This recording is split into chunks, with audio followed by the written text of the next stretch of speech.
Talagang galak na galak dahil din ganitong araw ay sabi niya nga kahit nung 2-3 lang talagang masaya na siya. Hindi pa, hindi naman 3 tayo, hindi lang tayong 3. Ayan, no, marami tayo.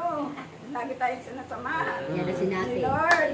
Tingnan, dumating pa si Angel, si Sister Nati.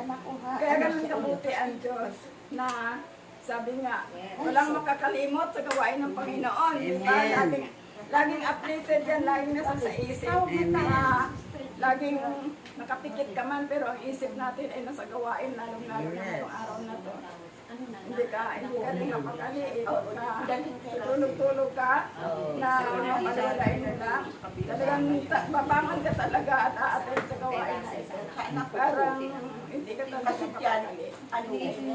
Ganun kabuti ng ating Panginoon. Kaya mami, 2-3 ay narito ang ating Panginoon. Kasama natin, masaya palagi. Diba? Sabi na, kahit 3 masaya na tayo.